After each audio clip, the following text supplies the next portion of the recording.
Franck Ferrand sur Europe 1, au cœur de l'histoire. Et comme chaque jour à partir de 13h sur Europe 1, Franck Ferrand nous emmène effectivement au cœur de l'histoire. Bonjour Franck. Bonjour Julia, bonjour à tous. Elle a commencé sa carrière sur des tréteaux de foire avant de faire tourner la tête du charmant Molière, du grand Corneille et du sublime Racine. Elle s'appelait Thérèse de Gorle, mais l'histoire n'a retenu que son nom de scène, Marquise. Marquise à laquelle Christophe Maury a consacré tout un ouvrage. Une biographie inspirée, sous-titrée La vie sensuelle d'une comédienne, où il évoque notamment les circonstances troubles et même mystérieuses de la mort de cette grande séductrice devant l'Éternel. Christophe Maury est là pour nous parler de Marquise, mais avant de le recevoir, je vous propose de nous immerger un moment dans le théâtre du XVIIe siècle en compagnie de l'administratrice générale de la Comédie Française, Muriel Mayette.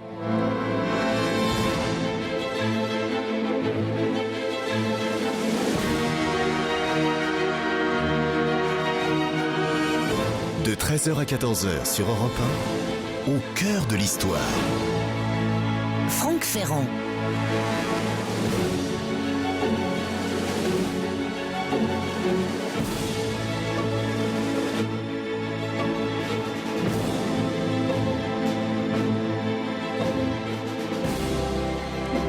Notre siècle est celui de la série télé, le précédent fut le siècle du cinéma, c'est incontestable. Au XIXe siècle, on a connu l'apogée de l'opéra, et avant lui, au XVIIIe, sans doute celle du ballet, mais le XVIIe siècle, en France notamment, aura été le siècle du théâtre.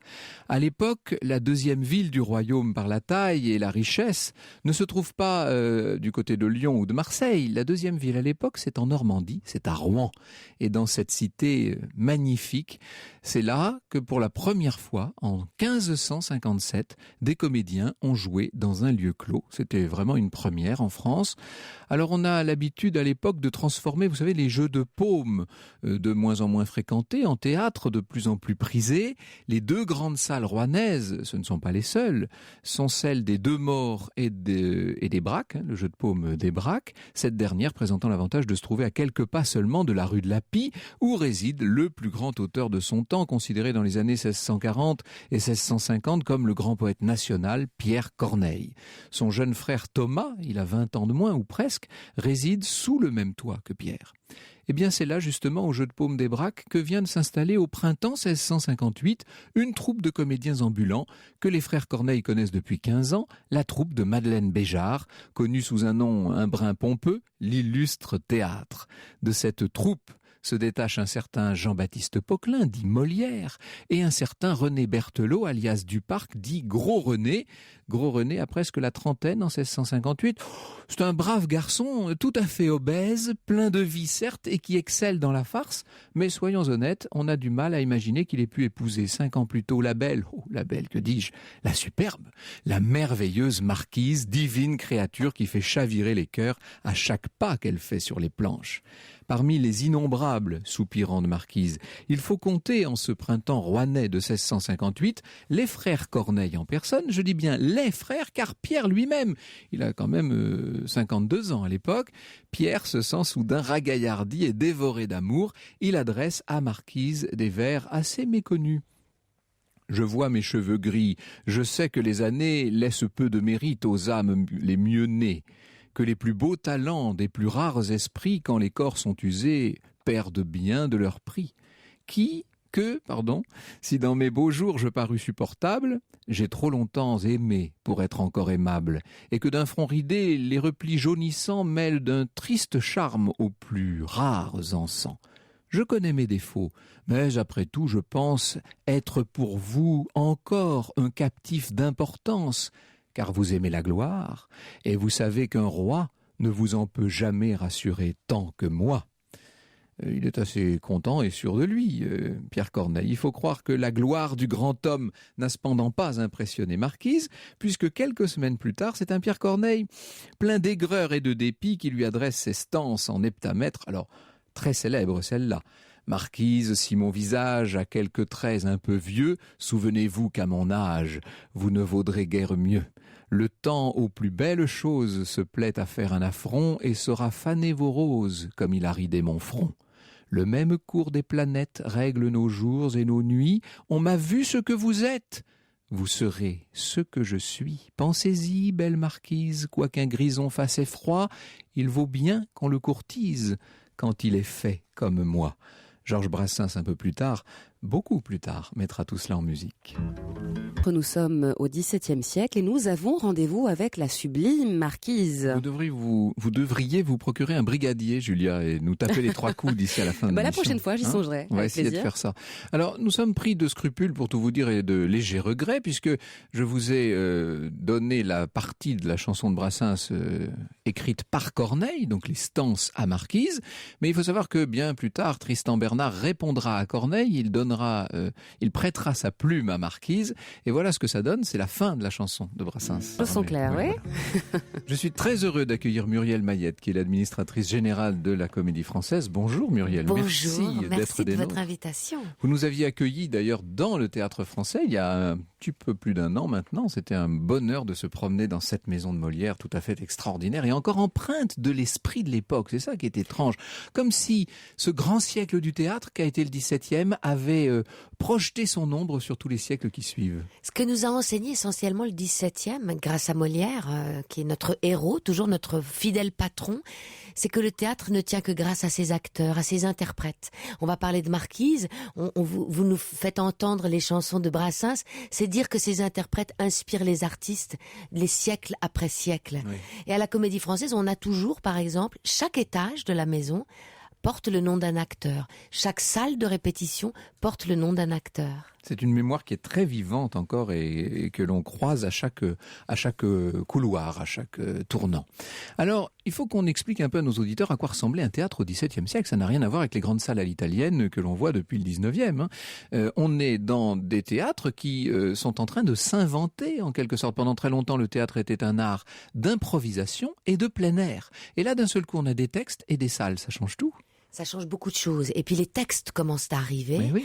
Molière commence à écrire. Corneille, Racine, les grands auteurs de notre répertoire sont du XVIIe siècle. Il faut dire pour commencer que le public, les nobles étaient sur le plateau. On n'avait pas la notion de décor, on n'avait pas l'électricité. On disait donc, les marquis sur la scène, c'est ça. Absolument.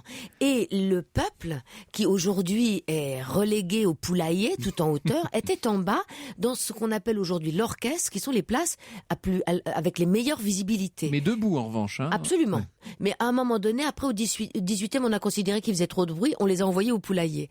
Mais la configuration même de la salle était très différente, et il y avait surtout un éclairage à la bougie, au chandelle, qui a rythmé tout le théâtre du XVIIe siècle, puisque les actes durent à peu près le temps qu'une chandelle se consume, à peu près entre 20 et 25 minutes. Alors, les années 1650 et les suivantes qui vont nous occuper aujourd'hui, puisqu'on va parler de Marquise, sont les années des grandes machineries de théâtre, c'est-à-dire que nous vient d'Italie cette innovation des changements de décors, des trappes, des apparitions, des cintres, etc. Mais on va dire 9/10 des représentations sont données dans des moyens très très modestes. Il n'y a qu'un décor généralement, et il n'y a pas de costume, il n'y a pas de costumier à l'époque. Chaque acteur, quand il rentrait dans une troupe, devait arriver avec 2 costumes. Et des costumes qui n'avaient rien à voir avec la pièce qui était interprétée. C'était pas du tout des costumes historiques, c'était pas des costumes tragiques. C'était des costumes qui coûtaient cher, et chaque acteur était responsable de sa garde-robe. Quant au décor, il y en avait très très peu. Il faut dire que les premiers machinistes qui ont aidé à l'articulation de ces machines étaient des marins.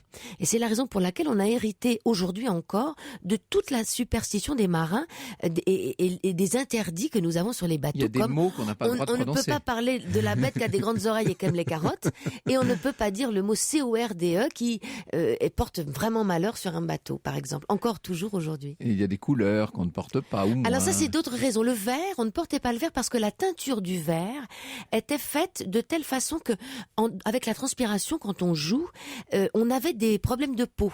Elle rendait malade. Alors on a gardé cette superstition et puis cette fâcherie avec l'Église qui nous a empêchés pendant longtemps de nous habiller en violet. Alors la troupe de Madeleine Béjart, qui dans ces mois-là va devenir la troupe de Molière, arrive à Paris en 1659, avec évidemment tout en haut de l'affiche, celle qui fait venir les foules, la sublime marquise. Nous y venons dans un instant. Nous avons commencé cette émission à Rouen, qui était un peu la patrie du théâtre du fait de la présence de Pierre Corneille dans ses murs, mais au XVIIe siècle, il ne faut pas oublier qu'à Paris, il n'y a pas autant de théâtre qu'on pourrait l'imaginer, parce que tout ça est très contrôlé par la cour. Évidemment, le roi donne une approbation et un privilège à chaque troupe qui va pouvoir jouer, et il y en a donc très peu, Muriel Mayette. Effectivement, il y a essentiellement 3 grandes troupes. Les comédiens de l'Hôtel de Bourgogne, qui ont pendant longtemps été reconnus pour leur capacité à la tragédie, bien que un des piliers, c'est à nouveau un acteur, c'était le Gros Guillaume, qui était plutôt un bouffon, lui, qui était plutôt comme le Gros René dans la troupe de Molière. C'est souvent dans les troupes le bouffon qui fait la réputation de la troupe, d'ailleurs, il faut le savoir, c'est lui qui fait venir la foule, c'est toujours la même chose. Absolument, c'est le séducteur. C'est ça, bien sûr. Absolument. Oui. Il y a l'Hôtel du Marais. Les acteurs de l'Hôtel du Marais, en fait, étaient spécialisés dans les machines dont vous parliez tout à l'heure, les machines de théâtre, et puis la troupe de Molière qui s'est déplacée dans Paris, qui était pendant un temps au Louvre, et puis après au Palais Royal, et qui, lui, était spécialisé dans la comédie. Donc, il y avait une rivalité incroyable entre les troupes et des allers-retours. Dans la comédie et dans les pièces de Corneille, précisément. Il y avait les deux. Hein. Oui. Et les acteurs, c'était un grand chantage et un échange de monnaie que les acteurs passent d'une troupe à l'autre parce qu'avec eux, ils emmenaient leur public. Mais oui, bien sûr. Et on suivait de très près l'évolution des troupes, bien entendu. Quand quelqu'un passait d'une troupe à l'autre, ça faisait un énorme scandale. Absolument. Alors, il y avait aussi une rivalité d'auteurs, il ne faut pas l'oublier. Il y a le jeune Racine, à cette époque-là, qui est en train d'émerger, qui va devenir la coqueluche de son temps, au détriment du pauvre Corneille. On l'appelle toujours le vieux Corneille, mais quand on regarde les dates, il n'est pas si vieux que ça. Il a eu le malheur d'être célèbre trop tôt, lui, avec le Cid. Il avait à peine 30 ans. Hein. Oui, il a été mis dans l'ombre de Racine, incontestablement. Bien qu'il a un talent extraordinaire. Mais il y a eu de telles rivalités, disons, voilà. Par exemple, il y a eu le Bérénice de Racine, et en même temps, il y a eu le Tite et Bérénice de Corneille, et c'est le Bérénice de Racine qui l'a emporté. Tous les il y avait une lutte entre eux épouvantable, et aussi entre les interprètes, et c'est vrai que Racine était un grand séducteur d'actrices, et qu'on va parler tout à l'heure de la marquise, de la Duparc, de Mademoiselle Duparc, puisque chaque actrice s'appellera jusqu'au bout du chemin Mademoiselle, c'est un de nos privilèges, est tombée amoureuse de Racine, a eu un enfant avec lui, alors que Corneille était sous ses charmes, mais je crois qu'il n'a pas obtenu grand-chose. Alors, c'est intéressant le parcours de Marquise. Nous allons y venir avec Christophe Maury dans un instant. Comment expliquer que cette si jolie jeune femme, qui faisait vraiment tourner la tête de tous ceux qui croisaient son chemin, ait pu dans un premier temps épouser Gros René, qui était quand même pas le plus séduisant des acteurs de la troupe de Madeleine Béjart, c'est le moins qu'on puisse dire. Non, mais elle a rencontré ce Gros René à Lyon, quand il était dans la troupe de Molière, et au fond, ce sont des milieux qui sont tellement exclus de la société, parce qu'ils sont bannis par la religion, parce qu'ils n'ont pas le droit d'être jurés, parce qu'ils sont considérés comme à part, et donc ils se marient entre eux. Et c'était une possibilité pour elle de prendre les routes, d'exercer ce métier, et quand elle est arrivée à Paris, avec Gros René, ils sont partis de la troupe de Molière pour aller à l'Hôtel du Marais, et puis après, étant donné qu'elle trouvait pas le succès qu'elle sentait mériter, elle est allée dans l'Hôtel de Bourgogne, après, pour pouvoir être une des grandes interprètes de Racine. Alors justement, elle a été la maîtresse de Racine. Certains disent même qu'elle aurait été sa femme. Alors ça, c'est très difficile à dire, on en parlera tout à l'heure, mais en tout cas, elle a joué un rôle dans l'inspiration du maître dans ses jeunes années. Ah oui, elle lui a inspiré notamment Andromaque, il a écrit Andromaque pour elle en a été une grande interprète. Même si ce n'était pas le rôle en nombre de vers, c'est loin d'être le rôle principal de la pièce, mais c'est elle qui, évidemment... C'est le rôle titre, c'est le rôle titre, Franck, voilà. C'est le plus important pour une comédienne quand même. Et oui, bien sûr, elle l'incarnait. Et alors on dit qu'elle avait justement ce physique, ce profil grec qui faisait qu'elle était faite pour jouer la tragédie. En plus, absolument. Et elle a quitté notamment la troupe de Molière parce que les grands rôles étaient pour Madeleine Béjart. Et elle a joué Elvire, elle a joué Arsinoé. Mais on considérait que c'était des rôles mineurs. Et donc elle avait envie de montrer sa capacité à déclencher la passion des foules. Et elle a réussi à le faire dans la tragédie. Mais elle est morte très jeune. Alors on est justement à l'époque de la création de la Comédie Française, on y viendra, on en dira un mot tout à l'heure. J'aimerais qu'avant d'entrer dans le détail de la vie de Marquise et de la suivre pas à pas, j'aimerais qu'on revienne sur ce qui reste le grand mystère de sa vie. Ça tombe bizarrement puisque c'est précisément sa mort. Avec votre récit, Franck, consacré maintenant sur Europe 1 à la mort d'une grande séductrice devant l'Éternel, Marquise. Oui, alors on va, si vous voulez bien, quitter un moment les tréteaux et les planches et l'univers festif des théâtres de Paris pour gagner la vieille forteresse médiévale de Vincennes. Nous sommes en mars 1679, au cœur de ce que l'histoire va retenir comme le plus sombre épisode du règne de Louis XIV, l'affaire des poisons. Le 12 de ce triste mois, les exempts de Monsieur de la Reynie ont arrêté à la sortie de la messe sur le parvis de Notre-Dame de Bonne-Nouvelle une aventurière et diseuse de bonne aventure, avorteuse à ses heures et grande habituée dès lors de tous les poisons possibles, Catherine Deshaies, veuve Monvoisin et connue partout sous le nom qu'elle conserve devant l'histoire, la Voisin. Elle est interrogée sans désemparer pendant des jours entiers, des semaines.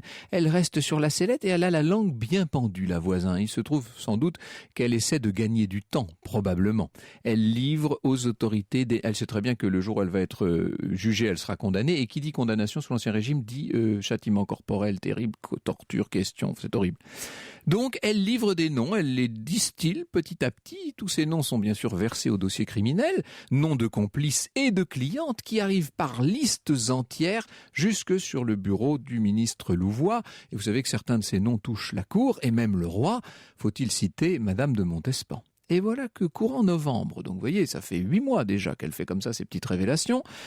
Voilà qu'au mois de novembre, la Voisin, au cours d'un interrogatoire de plus, interpelle, il en a l'habitude, le conseiller d'État Bazin de Bezon, qui est bien vu du ministre Louvois et qui se trouve être membre de l'Académie française. Vous allez voir que ça joue un rôle, parce que, évidemment, ça laisse supposer que ce Bazin de Bezon est proche de Racine. Pourquoi, monsieur le conseiller, ne m'interrogez-vous jamais sur la mort de Marquise Duparc, la comédienne? Est-ce parce que vous appartenez à la même société que le sieur Racine, et qu'entre académiciens, on n'aime point se chercher pouille? Imaginez que Bazin de Bezon sursaute un peu. Il y a déjà du temps que j'ai l'intention de vous déclarer que la Duparc doit avoir été empoisonnée et que l'on soupçonne Jean Racine. Et là, la Voisin ajoute: le bruit en a été assez grand. Sous-entendu, si vous n'avez même pas été capable, vous, de relever cet élément, c'est que vous faites mal votre travail. C'est le grand scénariste Léon Trèche qui a dialogué ce qui, au départ, relève évidemment des minutes de l'interrogatoire de Bazin de Bezon. Même si la chose était vraie, questionne le conseiller, qu'est-ce que vous en sauriez, vous? Est-ce que vous avez fourni le poison? Voulez-vous dire que Racine était un de vos clients? Point. Je ne suis pour rien dans cette affaire, j'en fais serment. Mais j'aimais Marquise. J'étais lié d'amitié avec elle. Je l'avais connue il y a 14 ans, et en ce temps-là, je savais toutes ses affaires. Sera-t-elle aujourd'hui la seule dont la mort ne sera pas vengée? Cela, je ne le voudrais point.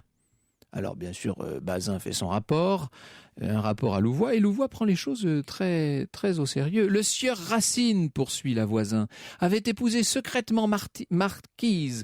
Il était jaloux d'elle, terriblement, et j'ai connu bien d'affreuses scènes de ménage entre eux, dont je n'ai point parlé à quiconque, à la prière de mon ami. Alors là, vous imaginez la surprise de Bazin. Racine mariée, mais quelle est encore cette nouvelle invention? Dans le milieu où vivait la Duparc, il aurait été bien empêché de cacher cette union, et la Duparc ne passait pas pour être si discrète.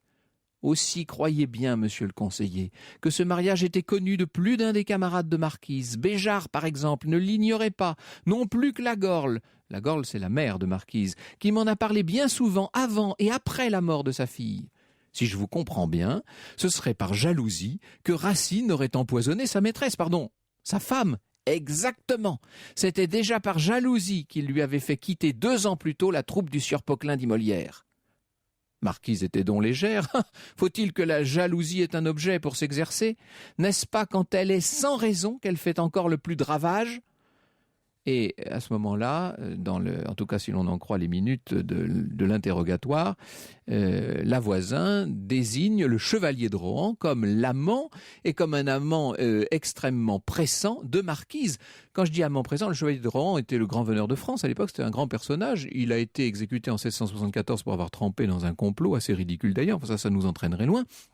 Mais ce qu'il faut bien dire, c'est que ce chevalier de Rohan, réputé le plus bel homme de France, était effectivement un amant assez gaillard et qu'effectivement, on sait qu'il a eu une liaison avec Marquise. Alors, est-ce qu'il serait allé au point de lui proposer de l'épouser, comme l'affirme la voisin ? L'épouser, dit Bazin de Bezon. Enfin, vous vous moquez de moi, bonne femme. J'ai ces lettres que Marquise m'avait données, vous n'avez qu'à les lire. Après, à cette époque, les Gorles et moi, nous nous voyions presque quotidiennement. Nous ne nous cachions rien. Puis survint le sieur de Racine qui nous chassa de la maison de Marquise et ne voulut plus personne autour de sa femme. Je vois, vous ne lui avez point pardonné. Et la voisin affirme qu'à ce moment-là, le chevalier de Rohan continuait à voir Marquise, qu'il faisait assaut de galanterie et même qu'il aurait pu lui faire un enfant. « Vous avez des lettres ?» demanda Bazin. « Non, monsieur de Rohan avait cessé d'écrire à Marquise. Mais n'est-ce pas la preuve qu'il avait réussi dans ses manœuvres ? S'il voyait Marquise en secret, il n'avait plus besoin de lui écrire. » Racine aurait donc appris la trahison de sa femme et l'en aurait puni. C'est ce que vous essayez de me dire. « Oui, c'est bien cela. » Vous a-t-il donc fait proposition de le défaire de la Duparc par le poison ? Il aurait été mal reçu. S'est-il adressé à une autre de vos pareilles ? Je ne sais pas. À votre amie, la de Lagrange, par exemple ? Je ne sais pas. Allons, tout cela n'est pas mal inventé. Vous avez autant d'imagination que Madame de Lafayette ou Mademoiselle de Scudéry, mais moins plaisante. S'il n'y a là qu'invention de mon imagination, monsieur, pourquoi, pendant la maladie de Marquise, le sieur Racine n'a-t-il laissé approcher personne de son lit, pas même sa vieille servante Nanette, qui était toute dévouée à sa maîtresse ? Pourquoi m'a-t-il, moi, empêché de venir soigner mon ami ? Pourquoi n'a-t-il pas permis à la mère de Marquise de l'embrasser avant qu'elle n'expirât ? Pourquoi n'ai-je pu écouter les confidences qu'elle demandait à me faire et qu'elle n'a jamais pu me faire de vive voix ? Un récit de Franck qui revient sur les causes et les circonstances de la mort de la marquise. De Marquise, donc Marquise Duparc, cette grande comédienne du XVIIe siècle, pour ceux qui nous rejoindraient maintenant. La voisin, la terrible empoisonneuse, celle qui est au cœur même de toutes les dépositions qui ont impliqué tant de grands noms dans l'affaire des poisons, la voisin affirme que Marquise aurait été empoisonnée sciemment par Jean Racine, notre grand tragédien chéri, Jean Racine, et qu'il l'aurait empoisonnée par jalousie. Et alors, dit-elle, parce qu'elle était enceinte, il a voulu la faire avorter, il voulait en vérité tuer la femme et l'enfant. C'est ce qu'elle affirme, en tout cas dans le rapport que Bazin adresse à Louvois. Le 11 janvier 1680, Louvois fait porter au conseiller Bazin un pli qui concerne une complice secondaire de la voisin, la femme Larcher, et un mot accompagne ce pli, ça c'est assez étrange, vous allez voir. Vous trouverez ci-joint, monsieur, les ordres du roi pour faire arrêter la dame Larcher. Ceux pour l'arrêt du sieur Racine vous seront envoyés aussitôt que vous les demanderez. Et ça, c'est signé Louvois. Ça paraît quand même assez extraordinaire, et d'autant plus extraordinaire qu'en vérité, aucune procédure ne sera ouverte contre l'écrivain. Il faudra attendre bien plus tard, c'est-à-dire les années 1920, pour qu'on ressorte en travaillant sur l'affaire des poisons d'ailleurs, pour qu'on ressorte ces dépêches et qu'on se rende compte des accusations de la voisin contre Racine. Et d'ailleurs, les chercheurs qui ont découvert ça dans les années 30 étaient eux-mêmes bien étonnés. Alors, la question qui se pose maintenant, c'est celle évidemment des hypothèses que l'on peut formuler. Est-ce que Racine aurait empoisonné Marquise par jalousie, comme l'en accusait la voisin ? Ça paraît vraiment plus que très improbable. Est-ce qu'il a indirectement contribué à son empoisonnement en tentant de la faire avorter à l'aide de potions malfaisantes ? Ou bien est-ce qu'elle aurait elle-même tenté d'avorter sans en avertir Racine, à moins encore qu'elle ne soit morte dans d'autres circonstances ? Vous imaginez bien que le plus récent biographe de Marquise, Christophe Maury, présent dans ce studio, a son idée sur la question. Il va nous la livrer dans un instant.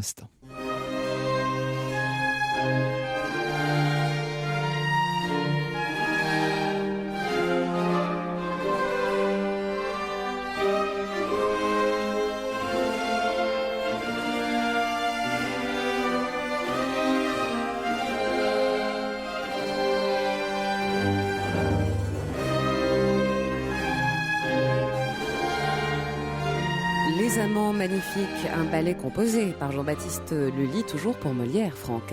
Alors, bonjour Christophe Maury. Bonjour Franck. De quoi finalement est-elle morte, cette marquise ? Elle est morte d'un avortement raté. Un avortement par voie d'empoisonnement ou... Non, avec des grandes aiguilles, comme ça se faisait à l'époque. Il fallait percer la poche des os.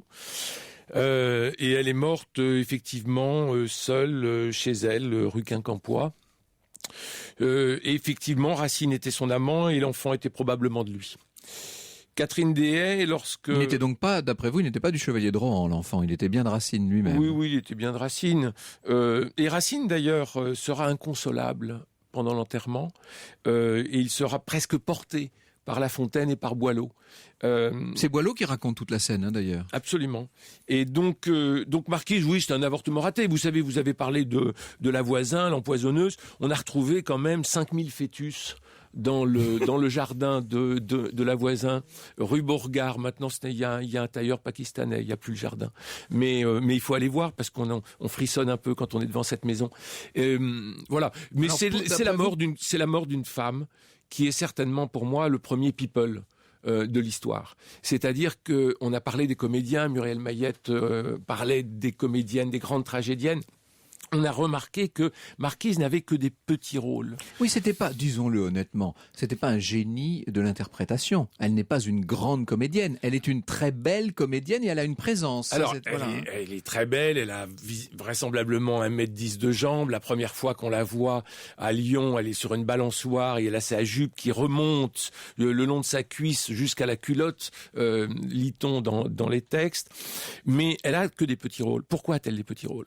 Et je me pose la question. Et je me dis, mais si vraiment elle devait briller, pas forcément par jalousie de la Béjart ou de Catherine de Brie ou d'autres. Et je me suis posé la question. Et ensuite, on a le fils de Racine qui dit quelque part, au sujet d'Andromaque, mon père lui faisait apprendre le rôle, la faisant ânonner comme un écolier. On entend d'ailleurs ça dans le célèbre film qui a été consacré à Marquise. Avec Sophie Marceau, on en entend un extrait maintenant. Ah, Seigneur, arrêtez. Que prétendez-vous faire? Si vous livrez le fils, livrez-leur donc la mère. Félix vous le dira, ma parole est donnée. Monsieur, que voulez-vous que je vous dise encore? Auteur de tous mes maux, prince qui les ignore. Seigneur, voyez l'état où vous me réduisez. Cette phrase n'est pas de moi. Ah bon? Ça m'est venu naturellement. Prétendez-vous donc réécrire ma pièce? Mais c'est Andromaque qui parle en moi sans vous et sans voix. Non, il n'en est pas question, non. Molière vous enseignerait un peu d'humilité. Peste soit de Molière. Plus d'une fois, Gros René lui trouva des répliques dans le feu de la scène. Molière les garda sans jalousie, comme précieux témoignage d'une précieuse amitié. Marquise de Vera Belmont, un film de 97 avec Sophie Marceau qui interprète Marquise et Lambert Wilson qui interprète Racine. Et nous retrouvons dans un instant, toujours en compagnie de Christophe Maury et de mademoiselle Muriel Mayette. Franck Ferrand sur Europe 1, au cœur de l'histoire. Franck qui est toujours en compagnie de l'administratrice générale de la Comédie Française, Muriel Mayette, également avec nous Christophe Maury, auteur de Marquise du Parc ou la vie sensuelle d'une comédienne, de Molière à Racine, itinéraire d'une séductrice aux éditions du Moment. Alors on entendait à l'instant, Christophe Maury, cette scène de film où Racine fait littéralement ânonner son rôle à la pauvre Marquise qui a bien du mal à l'apprendre. Hein. Alors, d'où venaient ces difficultés d'après vous? Vous avez une thèse, vous, là-dessus? Mon idée, c'est qu'elle ne savait ni lire ni écrire. Mais oui. Très rare. C'était pas si rare à l'époque. Mais non, c'était... Surtout quand on sait d'où elle vient. Il faut expliquer d'ailleurs un peu ses origines. Hein, son père est battleur, il vend à Lyon des onguents, des potions, et c'est une sorte de pharmacien. Il arrache des dents. C'est un bonimenteur de foire, oui, en c'est fait. ça. Hein. Il dresse des petits singes pour attirer la foule. Alors il dresse pas des petits singes, il fait danser sa fille. Oui, alors après, donc c'est elle qui danse autour du stand, et c'est en la voyant danser que Gros René et Poquelin vont se dire, mais cette fille est formidable. Et ils embarquent la belle. Ils embarquent la belle à Pesnas, où elle rencontre Conti. Et c'est parce qu'elle est là que Conti va choisir la troupe des Béjart, parce qu'il la trouve sublime et il la veut dans son lit. Et ensuite, quand ils vont à Rouen pour faire valider leur façon de jouer Corneille, à Corneille, ça devait durer une semaine, ça va durer 6 mois, parce que Corneille tombe amoureux de cette fille et dit « moi je les lâche pas tant qu'elle est pas dans mon lit ». Et ensuite, quand ils arrivent à Paris, ça pourrait très bien se passer, sauf que Corneille, vous le disiez Muriel Mayette, Corneille va retirer Berthelot et sa femme pour les emmener au Marais. Pourquoi? Pour garder de l'ascendance sur eux. Là, elle va pratiquement pas jouer au Marais. Ils vont revenir faire amende honorable à Poquelin, qui naturellement est tellement fou de cette fille qu'il la reprend, mais ce qu'ils veulent, eux, c'est jouer des rôles ensemble, Gros René et sa femme. Alors ils vont faire Don Garcia de Navarre, mais ça va être un flop, parce que ça va être du sous-Corneille. C'est assez étrange finalement de voir tous ces bourdons qui tournent autour de cette fleur. Hein. Et vous savez, ce sont des hommes de chair. Alors, on dit toujours Corneille, Racine, Molière. Il y a une dame dans un salon du livre à Limoges qui voit ma biographie de Molière. Elle lit la 4e de couverture et puis elle le pose en soupirant en disant « ça me rappelle le lycée ». Oh, moi j'ai soupiré et je me suis dit, il faut que je fasse une approche de Molière, Corneille, Racine différente. Donc j'ai pris la sensualité et la sensualité cherchait la femme. J'avais un trait d'union formidable. Il s'appelle Marquise du Parc. C'est pour ça que je l'ai fait. Et vous la décrivez comme si vous l'aviez connue. Et quand je dis connue, c'est au sens biblique du terme. Vous en livrez une description d'une sensualité torride. Ben je suis un peu son amant. C'est ça. Non, mais elle est si belle que ça. Décrivez-le-nous un peu. Faites. Donc c'est une fille qui est grande. Par ses origines italiennes, on peut l'imaginer brune. On sait qu'elle a des yeux bleus, qu'elle a des petits seins, qu'elle a un très joli nez, un très joli menton, qu'elle a un cou. Et ça, on le sait parce que c'est décrit par Molière lui-même dans... je crois que c'est dans la critique de l'école des femmes. Non, c'est dans le mariage forcé. Donc il la décrit physiquement. Et pour qu'il la décrive avec autant de détails, ses petits seins, c'est que vraiment, il l'avait connue. Alors, on est fou de cette marquise. Elle est donc grande, elle est danseuse, elle a donc 1m10 de jambes visiblement. Quand elle arrive sur scène, on met 2 tambourins, elle fait une pirouette. On dit qu'elle avait un port d'impératrice. Un port d'impératrice. Alors, il y a autre chose de très curieux, c'est qu'elle a toujours la chevelure qui tombe. Pourquoi ? Et dans l'impromptu de Versailles, il y a une scène d'une grande cruauté entre Mademoiselle Molière, donc Armande, qui va la voir en disant « Que vous êtes belle !»« Non, non, je suis très laide. »« Mais si, vous êtes très belle. »« Mais non, je suis très laide. Montrez-moi vos cheveux. Et montrez-moi ce qui est sous vos cheveux. » Et elle cherche à lever la coiffure de Marquise. Et Marquise, à ce moment-là, devient folle furieuse. Il faut dire que cet impromptu de Versailles, c'est la vie de la troupe. C'est pour la première fois, c'est une mise en abîme extraordinaire. Pour la première fois, on montre la troupe à voir au public. Et en train de répéter. C'est extraordinaire. Et de réfléchir sur les textes. Et elle dit à Molière, et moi, qu'est-ce que je fais ? Il lui dit, oh ben vous, bougez. C'est tout ce que vous savez faire, bougez. Donc, elle va danser. Mais qu'est-ce qui se cache sous les cheveux ? Pourquoi Molière, rien n'est gratuit chez Molière. Pourquoi Molière fait cette scène, décrit cette scène de sa femme qui lève les cheveux de Marquise ? Qu'est-ce qui est caché sous des cheveux ? Des oreilles. Eh ben, pourquoi ? Elle devait avoir des oreilles anormales. Donc certainement... Ça, c'est votre fantasme personnel. Non, mais non. Donc moi, j'imagine de grandes oreilles et certainement très érogènes. Ah bon, voilà. Alors érogène pour tout le monde, parce que à la limite qu'elle séduise un barbon comme Pierre Corneille ou un homme très léger, volage comme Molière, ça peut se comprendre. Mais alors Jean Racine, franchement, il fallait quand même se lever de bonne heure pour le rendre fou amoureux. Or, il est fou d'amour pour cette. Ah non, mais Racine, il y a un problème fondamental chez Racine, c'est qu'il vient de Port-Royal. Ben c'est ça. Oui, mais il y a le corps chez lui, le travail sur le corps, le dépucelage, c'est un truc épouvantable pour lui, mais en même temps, il est attiré par ça. Il brûle comme brûleront un peu ces mystiques. Mauriac le dit très bien dans son livre sur Racine. Il brûle en permanence. C'est toujours le péché de la chair, mais la chair, en même temps, il faut la montrer sur les tréteaux, sur la scène. Et Marquise, pour ça, c'est vraiment l'objet, le sujet à la fois de son inspiration, mais aussi de sa damnation.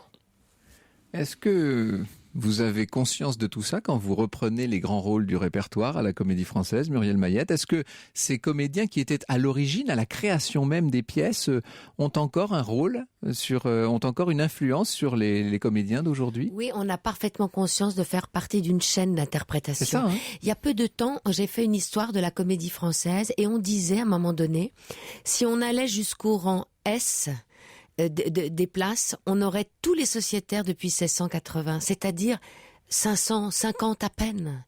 C'est rien. Et donc ces présences, elles ont beaucoup d'importance, bien sûr. Surtout la façon dont vous décrivez cette femme. Là, elle entre est la avec nous, séduction et la fascination, bien sûr. Et quand on interprète Racine, par exemple, on comprend dans notre propre chair à quel point il comprenait le désir féminin. Il a écrit les plus beaux rôles sur le désir féminin, quand même. Oui, il savait se mettre, il avait une empathie, comme on dit aujourd'hui, immense. Oui, puis une connaissance. Une connaissance de la nature. De ce désir-là, même, de cette pamoison. Alors dans vos 3 salles en ce moment, qu'est-ce qu'on peut voir de beau et de même de très beau? Je dis vos 3 salles, la salle Richelieu en ce moment est en pleine restauration, donc vous avez un théâtre éphémère dans la cour même du Palais Royal qui fait un peu songer d'ailleurs à ce qu'a pu être autrefois le théâtre. Parce qu'il est en bois. Il est en bois, donc voilà. on est reparti du théâtre de Tréteau, mais c'est un théâtre de Tréteau très confortable. Amélioré, oui. Et donc on a Don Juan, on a ouvert avec Don Juan qu'a mis en scène Jean-Pierre Vincent. Il y a l'école des femmes en alternance de Jacques Lassalle, et puis au théâtre du Vieux-Colombier on a l'Antigone d'Anouilh. Il y a longtemps qu'on n'avait pas joué d'Anouilh. C'est magnifique. Et on a au studio théâtre la critique de l'école des femmes qu'a mis en scène Clément Hervieux-Léger. Et puis bientôt on va avoir au studio Les Trois Petits Cochons dans ma catégorie abordons les contes pour que toutes les générations viennent ensemble au Donc théâtre. là c'est une adaptation du conte des Trois Petits Cochons. Oui, c'est ça. Bon. L'année dernière c'était le Je me Petit disais tiens, Prince. je ne connais pas ça au répertoire. Mais... Ah, Les Trois Petits Cochons, vous connaissez. Ah ben je Franck, connais bien le conte, entendu. oui ça évidemment. C'est un conte parfaitement politique. N'est-ce pas? Et puis on aura la place royale de Corneille au Vieux-Colombier mis en scène par Anne-Laure Liégeois et le chapeau de paille d'Italie de la Biche mis en scène par Giorgio Barberio Corsetti. Ah, vous devriez venir du plus mois de souvent novembre. parce que tous ces noms, tous ces titres, Ça fait c'est la rêver. poésie, c'est tout ce qu'on aime dans cette culture française. Vous avez d'ailleurs un succès fou à la Comédie Française. Hein. Dès que les abonnements sont ouverts, dès que les guichets sont ouverts, tout est complet On très est vite. un peu victime de notre succès parce Tant que mieux, parfois on tant n'a mieux. plus de place, mais on a la capacité de reprendre les spectacles année après année, donc on le fera. Mais il faut dire, Muriel Mayette, que la Comédie Française n'a jamais été aussi à ce niveau-là, c'est-à-dire au niveau de la troupe. Et on sent Les l'esprit de acteurs sont troupe. extraordinaires. Les acteurs sont Extraordinaires. formidables et la troupe, l'esprit de troupe, on le retrouve avec vous, grâce à vous, Muriel Mayette. Merci, mais grâce aux acteurs surtout. Merci beaucoup. Puisque nous sommes dans les politesses, laissez-moi citer votre ouvrage, Christophe Maury, dont vous nous avez laissé comprendre toute la sensualité marquise ou la vie sensuelle d'une comédienne, de Molière à Racine, itinéraire d'une séductrice. C'est aux éditions du Moment. Vous avez, il faut le dire, comme toujours avec vous, il y a une grande rigueur dans les sources et en même temps une écriture très romanesque, puisque vous instillez là-dedans des dialogues, des scènes qui sont quasiment de fiction. Hein. On les vit. Voilà, c'est ça, on vit les choses. Merci beaucoup à Bernard qui nous envoie un petit mail et qui dit « Alors là, grand dilemme, cornélien, n'est-ce pas à 7h, 13h30, je dois choisir entre 2 délices. Écouter votre émission ou bien manger une glace au chocolat et à la chantilly avec une petite lichette de vieux rhum. Eh bien, grâce à vous, je crois que je vais retrouver mon poids de forme. » Merci beaucoup à Bernard. Dans un instant, nous retrouvons Elena Morna. Nous retrouvons Elena Morna. Nous retrouvons Elena Morna. Nous retrouvons Elena Morna. Nous retrouvons Elena Morna. Nous retrouvons Elena Morna. Nous retrouvons Elena Morna. Nous retrouvons Elena Morna. Nous